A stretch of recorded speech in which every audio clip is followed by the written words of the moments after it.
Hello, everybody. This is Toni Turner, and welcome to the market now on Friday, June 21st, right after the markets close. Well, the S&P 500 and NASDAQ closed marginally lower today, weighed down by a decline in NVIDIA shares for a second straight day, which did drag down the technology sector. Technology was the biggest loser among the 11 major S&P 500 sectors today, down 0.84%, again weighed down by NVIDIA, while communication services led the gain. The dramatic rally we've seen in U.S. big tech stocks may be due for a breather, offering hope for market segments that have been more tepid this year and certainly more ignored. So on that note, let's go on to three charts that could give us some insight into the week to come. First of all, as we always do, we're going to look at a daily chart of the S&P 500 SPDR, symbol SPY. Of course, this is the exchange-traded fund that closely follows our S&P 500 index. The SPY closed today you can see right here, see that little tiny candle. The SPY closed today at $544.51. That's just a few points below its all-time closing high on June 18th, which was actually this past Wednesday. Not that candle, I'm sorry, this little tiny candle. That all-time closing high on June 18th, Wednesday of this past week, came in at $548.49. So closing highs are always the most important. Now, the SPY is still trading at a relatively high premium to its 20-day, the red line 20-day moving average, and its green line, the 50-day moving average. See, it's trading pretty high above both of those averages. But in the past couple of days, it's lost a little bit of that energy. Now, last week, the 14-day RSI, which is an indicator you can see on the screen down here, the RSI moved up to nearly 78. And we've been talking about the RSI because when it moves over this line, see this line here, that line there, when the RSI, the 14-day RSI, moves up and over that line is the 70 line. When it moves over that line, it means the market is very overbought. And last week, the RSI, and the week before, the RSI was up to nearly 78. Now, 70 is the overbought line. So this RSI signals an overbought condition. Now, it is in the short term, but it signals an overbought condition. So moving up to 78 can suggest that a bit of profit taking may be seen in the days and weeks to come. It's not necessarily an all fall down signal, but it is kind of a warning that it's getting bought out. Now you can see the blank day here where there was no trading. That was Juneteenth. So I'm also noting right here, before I put that line in, note the higher volume days on Thursday and Friday of this past week, and note at the same time that price was coming down a bit during that higher volume. So that can also mean that some people are taking profits here. Now we do know, and you can't see October lows on this screen, but we do know that from October 2023 intraday lows at 409, that the S&P 500 pretty much ran up its 20-day moving average up to the March highs, the March 27th all-time high, and that came in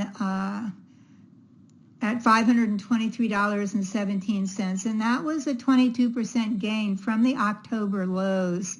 Then it just could not go any longer. It was a beautiful uptrend, and we know that it finally in April dipped below the 20-day moving average, which it had pretty much been using for a trend line, dipped below the 20-day, then fell below the 50-day, down to an April 19th low here at $493.86. So this was the April low.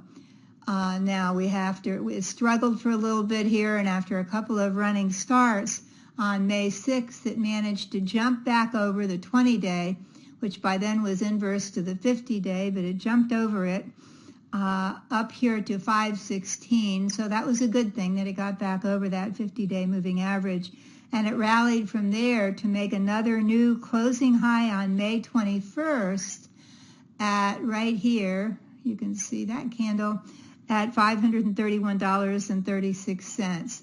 Then it quickly dropped down to its 20-day. The price dipped below the 20-day, but never closed down on the 50-day. So that was a positive rally. And so we made a new higher low here, and then used the 20-day moving average again to rally to our new all-time high again. That was on this little candle here on June 18th, Wednesday of this past week, at $548.49. So again, what do we do with this chart? Well, we know we see a little bit of buying we see a little bit of selling, a little bit of profit taking come in here in the last couple of days. We know that we know that price has to move down in order to move up again. That's just part of the financial markets and how they operate. So I wouldn't be surprised here if we got a little bit of a breather, a little bit of pulling into a rest stop, as I say. So we're going to put in, as we usually do, any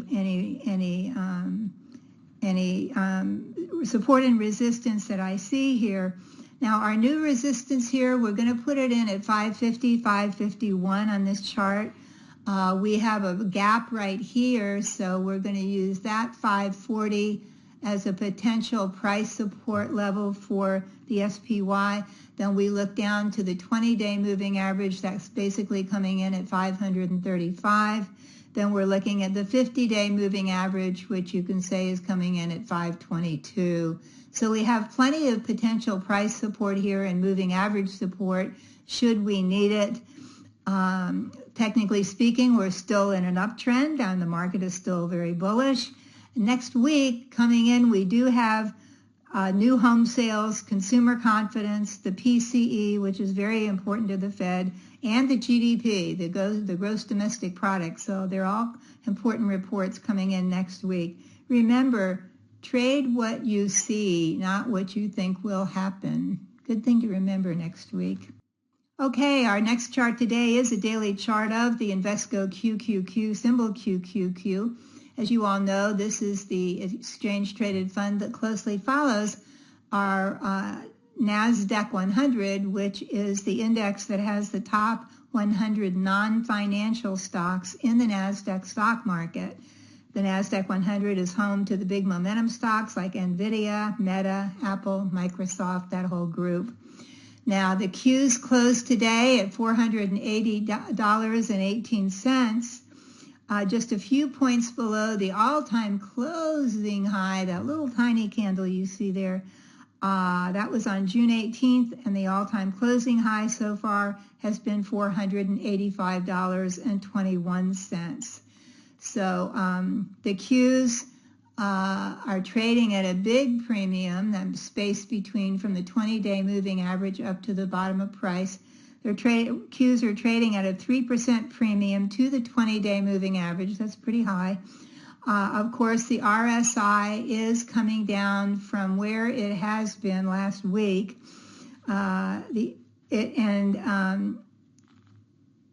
Earlier this week it was at 81. My gosh, now it's back down here a little bit. And I have to tell you that rarely in my trading life have I seen the 14-day RSI come up over that 70 line we talked about and come to an overbought number of 81. That's probably one of the highest overbought signals I have ever seen. The Qs now we know, let's go back here. We know, you can't see it on this chart, we know the Qs made an October low at 342. And then we know that the Qs jumped up from there and marched up their 20-day moving average, just like the SPYs did.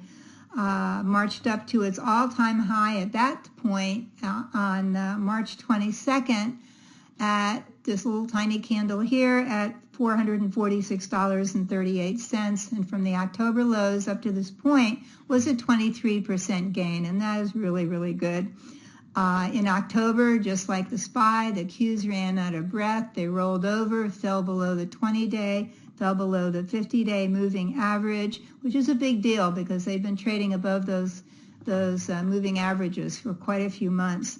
So the Qs ran out of breath again in April and fell down to the April lows. April 19th, it fell down to 413. From there, just like the SPY, it struggled, but it did. It made higher lows. That's what we always want to see, higher lows. Then jumped back over the 20-day, jumped over the 50-day. And on May 6th, it jumped up to over the 50-day moving average to about 440. Then it continued in an uptrend to where it is now.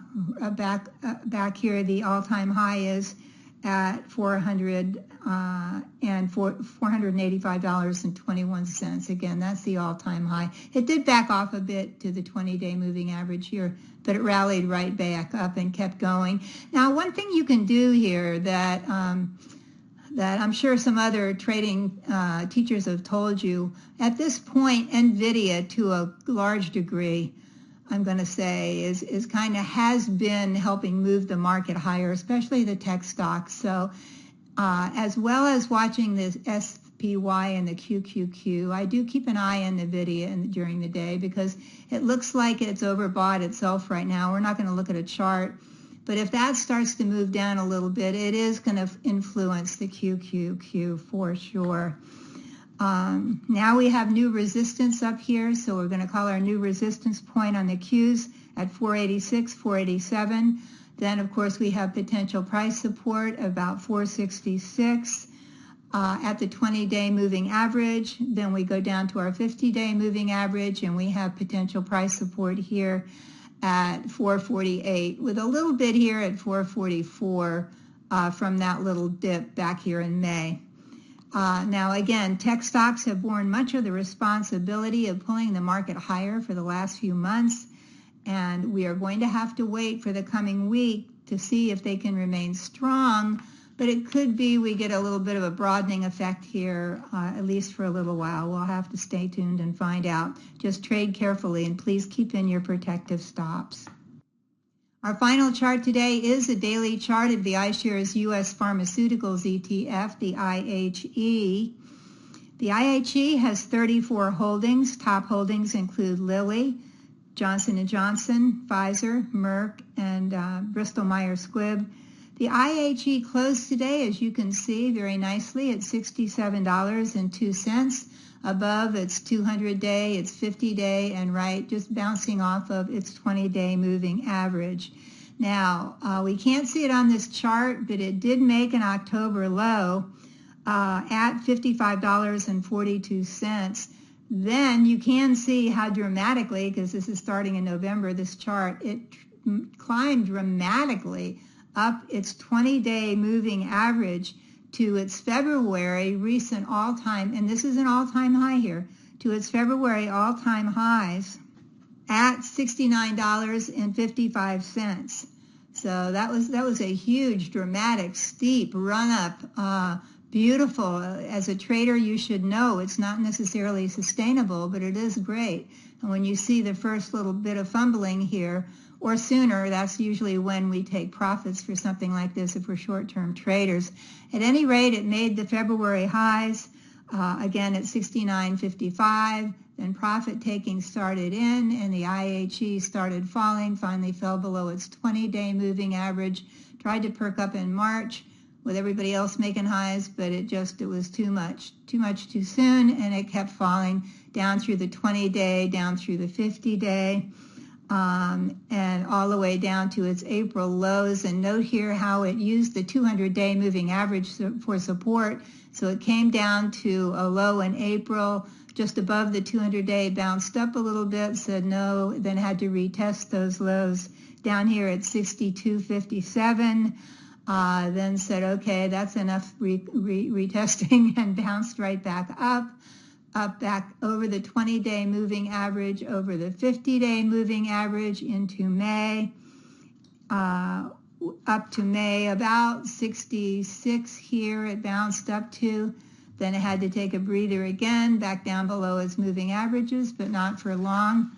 And then moved back up again, and then walked along its kind of rising 20-day moving average here till where it is today, again, closing at $67.02. Now, this is going to be a fairly simple trade if it works, So I'm going to give it a little room here. I'd really rather buy the IHE if it's the right thing to do when it pulls back a little, but we'll have to see how the market acts this week with all of those reports coming out. So in the coming week, if the market remains reasonably bullish and the IHE remains above the 50-day moving average, and that's coming in here at $65.27, so let's just call it $65.